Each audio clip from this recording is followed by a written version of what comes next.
We back again. You know what time it is. Substance. The next episode. Let me make sure I take these 4 cards out.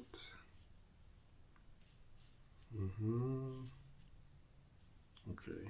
No, actually it's 6 cards. My bad, y'all. 6 cards. These are the 6. I always put them at the bottom so I don't mix them up. Alright. I'm going to do a quick shuffle this time. Because I know most of the video is basically me shuffling the cards, and I'm not trying to do that. I'm trying to get to the point for y'all. So, quick little shuffle. Let's pull one and see what the question is. Ooh. So the question is, what is one core memory you'd like to relive? See that? All right, cool. I like this camera because it has 2 cameras on. Well, not cameras, but 2 screens on it. It has one in the front and one in the back so I can see what I'm doing. But what is one core memory you'd like to relive?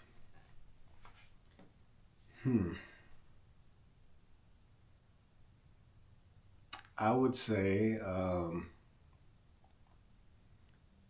I'd like to relive deployment, but not necessarily the journey of deployment. But I'd say probably I'd probably say Thailand, because I still think Thailand was my one of my top ports that we went to. I'd say that was like my favorite one, and I'd say the reason why is because it was just so much to do. It was like so much dope stuff to do, like how to say this? So like when we pulled in or whatever, we had gotten a taxi, and the taxis over there are a lot different from the taxis over here in the States. So over there, when you get a taxi, the driver stays with you the whole day. So you'll pay them like a little bit of money. I forgot how much we paid. It wasn't that much though. And basically he stayed with us the whole day, and he's like, oh, you guys been here before? I was like, nah, this is our first time. We just came here, whatever. We're on a deployment. And he's like, well, I got a gang of stuff to do. He's like, look, I got all these pamphlets, so we're going through these pamphlets, looking at all the cool stuff. And I remember it was me and my homeboy, Triplet. So they had like this whole package where it was, you get to ride an elephant. They had the snake show and the monkey show, and then it was ATVs. It was like all one whole package. And I think it was like probably like 2,000 baht, somewhere around there. I think it was like 2,000 baht. I don't know what the conversion is. I probably want to say that's probably like 30, 40 bucks at most. But basically that experience was amazing. Like the first thing we did, we went and did the ATVs. So they had like a whole big old strip, and we were on the ATVs just going, and that was my first time on an ATV. And then I remember I was telling Trip, I was like, bro, I never rode an ATV before, bro. What if I fall? He's like, great, you're not gonna fall, bro. You're good. So we get on there. I'm all like nervous as fuck at the first time and shit. And I just started going. Like I got comfortable. I said like it took me about like 10 minutes to get comfortable riding the ATV. And then after that, I was just taking off. I was just going. We was hitting the bumps and everything. The road was all leaning in. I was just leaning in with it going. That was like an amazing time. We did that. And then we rode elephants. And then that was an amazing experience. Like they had like this little what was it, like a stand kind of. So you'd go up there, and then we got on the elephant, and then we were trekking around with the elephant. And then the owner, he took my phone, and he was recording us and stuff like that. And this crazy guy, we were just having a conversation with him and stuff like that, and he was just asking us like regular questions like, oh, where you guys from? And stuff like that. And we were like, oh yeah, we're from the States and yada yada yada. And then he was like, you guys take it or whatever? And I was like, yeah. And I was like, how many wives you got? And he was like, oh, we don't have a limit on wives. He was like, I got 9 wives. I was like, bro, you got 9 wives? I was like, bruh, I can't even imagine the amount of chaos that goes on in your home when having 9 wives. That's insane, bro. I was like, there's people out here that are going through hell just having one wife. Imagine having 9 of them. Man, that's crazy. But yeah, we did that. We were trekking around on the elephant, and then after that, we had went to the monkey show. And we were at the monkey show. He was doing like push-ups. He had like a basketball, and he was like shooting and like dunking into the hoop. And then we went to the snake show. And when we went to the snake show, Trip doesn't like snakes, so he was kind of like, I ain't really fucking with this. But I was like, nah, you're good, bro. You good. They put the snake over us and stuff, and then we were over there like taking pictures and shit. And it was a good time. And then I think later on we met up with my other homeboy Nate, and then he met us at the go-kart place because they have a Tiger Kingdom, and then basically you walk across the way, and then they had the golf cart place, right? So we went in there, and then we were all taking pictures with all the tigers and stuff like that.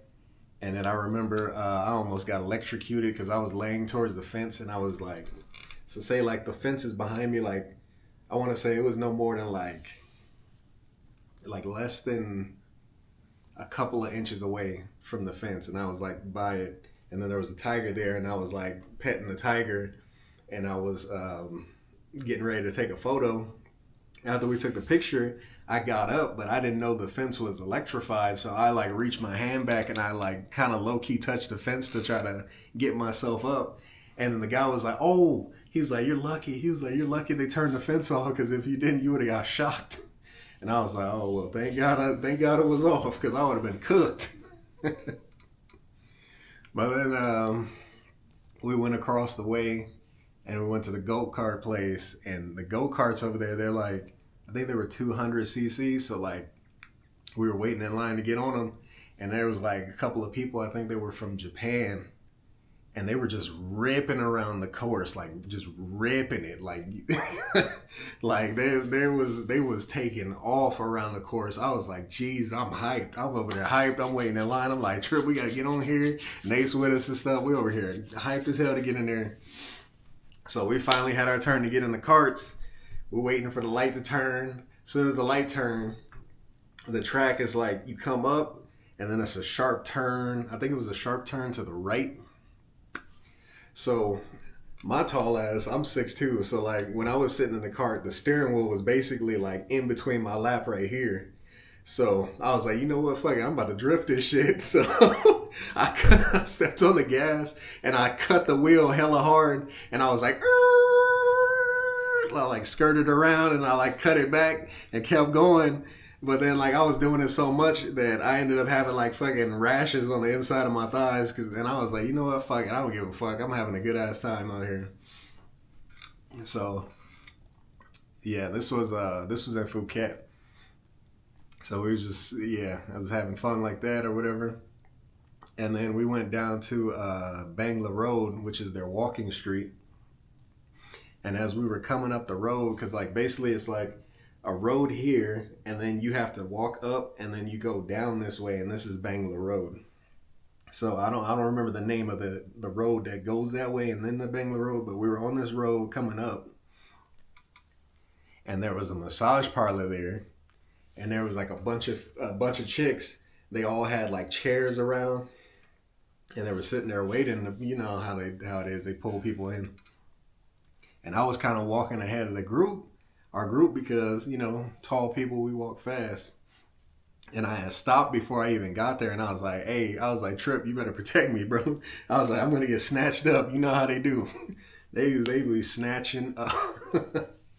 So that basically, he was like, don't trip, I got you, bro, I got you. And I kid you not, soon as I stepped right in front of their vision, bro, they jumped up and they was like, ooh, ooh. I was like, oh no, I'm about to get snatched. And like, I was like, let me hurry up and keep walking. So I keep walking. They was like, come on, come get a massage. I was like, no. I'm just, we're just sightseeing right now. We're trying to get pictures and stuff like that. We're trying to, just experience the experience. So I started heading up, and then this chick comes and grabs my arm, and I'm like, what the?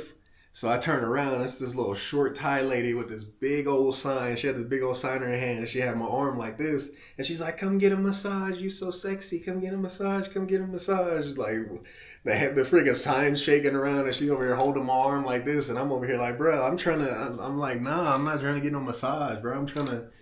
I'm trying to go do some stuff, trying to sightsee. Like this is like a once in a lifetime opportunity to be out here. Cause like where I come from, we don't get those opportunities. Like all my friends back home and stuff like that, we barely have opportunities to actually travel the world. Like it's something like very rare. But basically, I ended up shaking her off, and I got out. So we headed up through Bangla Road, and then it happened again. But this time, it was a lady boy. So we were coming up the street, and then she was like, come into my bar and get a drink. Come get a drink. I was like, nah, I'm good. I don't want to drink right now. I'm good. I'm not trying to drink right now. We're just, walking around exploring. And she was like, okay. She was like, well, next time I see you come back up this way, I'm going to snatch you up and bring you into the bar. I was like, you can try. We'll see about that. So we go all the way down the road. We're just sightseeing. We head back up this way. And like a hawk, bro, like a hawk, I kid you not, she saw me, and then I saw her.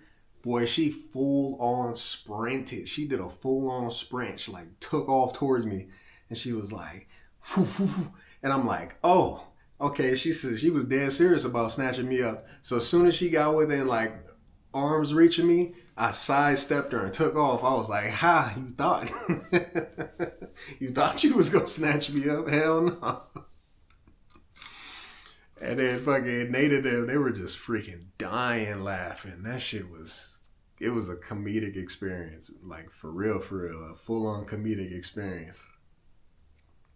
Like that experience at Phuket was freaking hilarious. And then, like, it's just crazy, bro. Like, the amount of stuff out there is crazy. Like, some of the things that go on there, I can't even say because you know how YouTube is. So I'm just saying, like, the funny stuff, and like I can't go too into detail about the craziness that goes on out there because we know how YouTube is. But yeah, I'd say that's definitely one core memory I'd like to relive. Phuket was a dope experience. I think we'll do one more. If I feel like it's gonna be longer, then I'll just save this one for another video. All right, let's see. What is something someone has said that will stay with you forever? Okay, this shouldn't take too long. So boom, here's the question. Something someone has said that will stay with you forever. Okay.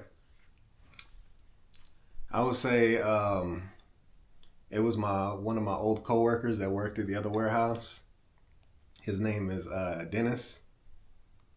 I believe his name is Dennis. He's an older guy. I think he was in his like early to mid 70s. At the time, I was just going through a lot while I was working there, and I usually, when I go take my lunch break, I would go over to this taco spot up the street, but it was like in the cut.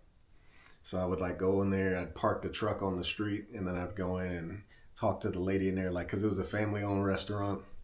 And I would go in there, and the lady, she would speak to me in Spanish, and then I would like, talk to her and stuff like that. I'd say some things in Spanish, cause I took Spanish in high school, but I mean, I've been taking Duolingo recently, so I'm getting more acclimated into my Spanish speaking. Cause yeah, but basically, I was in there getting some food like I normally do, and Dennis shows up, And he's like, he always fucks with me. He's like, hey brother, how you doing? You good? Whatever, yada yada yada.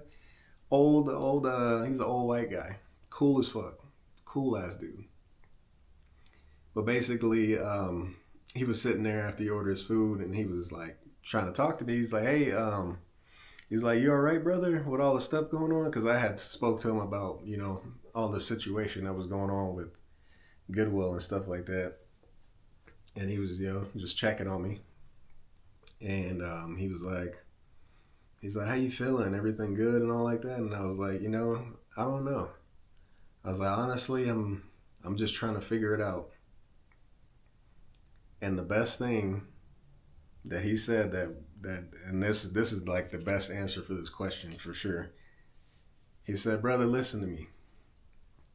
He's like, I'm in my mid-70s. And he was like, I don't have everything figured out. He's like, there's no way. He's like, listen to me, like for real. He's like, I'm in my 70s and I don't have everything figured out. So you shouldn't be expecting to figure everything out at your age either. Life is a life, sorry, I'm butchering this. Life is a long journey. And you're going to learn every step of the way. So it's okay to not have everything figured out. And ever since that day he told me that, it's stuck with me ever since. I was like, because I get so caught up in trying to figure out life and figure out this and that and what direction I'm going and how I want things to turn out. But sometimes, it's not about how you want things to turn out. It's about how life's going to turn things out for you. And that's just something that we all tend to forget. It's like we get so caught up in basically trying to live the life that we want to live that we forget that we have to let life happen for us to even get to a point where we can live a life we want to live. It's all about planting those little seeds, And if you maintain those seeds and you let them grow, then things will happen. And that's really what it's about. Because you're never going to have everything figured out. And honestly, if you sit there and believe that you have everything figured out, then you're definitely an ignorant person, because there's no way in hell you're going to have everything figured out. Especially when a man that's in his mid-70s tells me he doesn't have everything figured out. You want me to believe that you have everything figured out? Nah. Not happening. But I think those questions are pretty good. I think my answers will suffice. And I will see y'all on the next one. Peace out. Be safe out there.